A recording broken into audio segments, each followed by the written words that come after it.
साल 1958 की काला पानी, 9-2-11 और 1963 में आई तेरे घर के सामने मूवी में एक्टर देव आनंद थे। लेकिन क्या आप जानते हैं कि इन फिल्मों के गाने किसकी आवाज में थे? ये गीत भारत के मशहूर गायक मोहम्मद रफी ने गाए थे। प्लेबैक सिंगर मोहम्मद रफी ने पहली बार 13 साल की उम्र में लाहौर में अपना पहला स्टेज शो किया और साल 1941 में ऑल इंडिया रेडियो के लिए गाना शुरू किया। उस वक्त पंजाबी फिल्म गुल बलूच के लिए उन्होंने अपना पहला गीत रिकॉर्ड किया और 1945 में फिल्म गाँव की गोरी के लिए अपना पहला गाना गाकर बॉलीवुड में एंट्री की। आज रफी साहब की जयंती पर आइए उनके बारे में थोड़ा और जानते हैं। और आज भारत में नेशनल कंज्यूमर राइट डे भी सेलिब्रेट किया जा रहा है। आज का दिन ग्राहकों को जगाने और उनके अधिकारों के बारे में बताता है।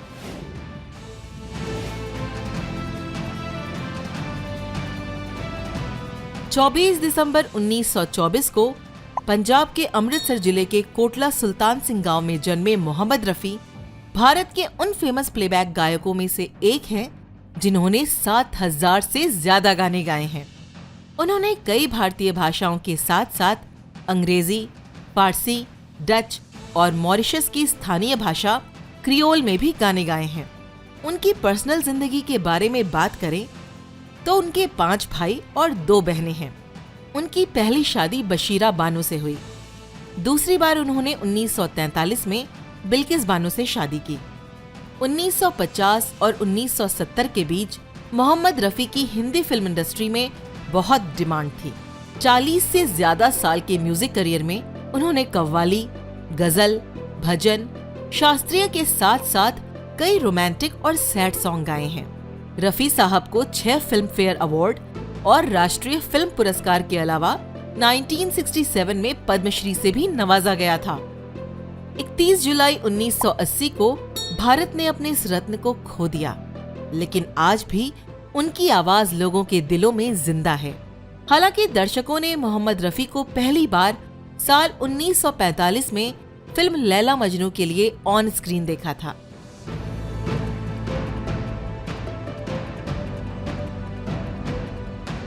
अपने अपने फेवरेट शोज, मूवी, गाने देखने के लिए हम अक्सर टीवी देखते हैं, लेकिन क्या टीवी पर आने वाली जागो ग्राहक जागो की एडवर्टाइजमेंट आपके लिए सिर्फ एक ब्रेक थी या आप उसकी अहमियत को समझते भी हैं? आपको जगाने के लिए ही भारत हर साल 24 दिसंबर को नेशनल कंज्यूमर राइट्स डे मनाता है। दुनिया भर में 15 मार्च को वर्ल्ड कंज्यूमर राइट डे से भी सेलिब्रेट किया जाता है। भारत में 1.28 बिलियन कंज्यूमर्स हैं। एमआरपी, एग्रीकल्चर प्रोडक्ट के लिए एग मार्क, इलेक्ट्रिक उत्पादों के लिए आईएसआई मार्क, गोल्ड ज्वेलरी के लिए बीआईएस मार्क और एफपीओ मार्क जैसी सर्टिफिकेशन के बारे में आप सब जानते होंगे, जो प्रोडक्ट्स की क्वालिटी और कीमत के बारे में बताते हैं। किसी भी प्रोडक्ट को खरीदते समय क्या आप चेक करते हैं कि कहीं वो डुप्लीकेट तो नहीं, या फिर उसकी क्वालिटी, उनका स्टैंडर्ड क्या है?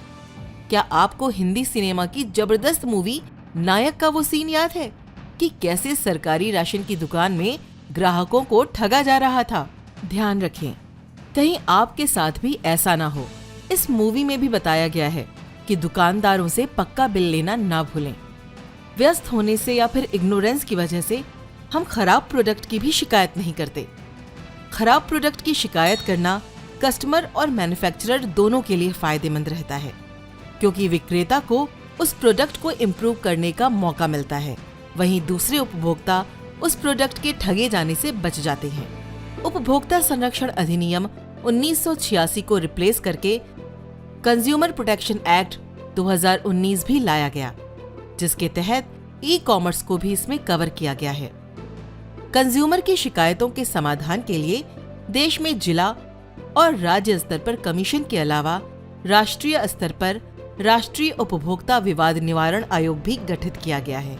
अगर आपको लगता है कि आपके उपभोक्ता अधिकारों का हनन हो रहा है, तो आप नेशनल हेल्पलाइन नंबर 1800-11-400 डायल कर सकते हैं। राष्ट्रीय उपभोक्ता दिवस पर मैं देशभक्त हिंदुस्तानी की ओर से तमाम सेल्समैन के लिए गांधी जी की बात को दोहराना चाहूंगी कि एक ग्राहक हमारे लिए सबसे जरूरी विजिटर है। वो हम पर निर्भर नहीं है, बल्कि हम उस पर निर्भर हैं। वो हमारे काम में रुकावट नहीं है, वो हमारे कारोबार में कोई बाहरी व्यक्ति नहीं है, बल्कि वो इसका हिस्सा है। हम उसकी सेवा करके उस पर कोई एहसान नहीं कर रहे हैं, वो हमें ऐसा करने का अवसर देकर हम पर उपकार कर रहा है। इसी के साथ मुझे दीजिए इजाजत। धन्यवाद।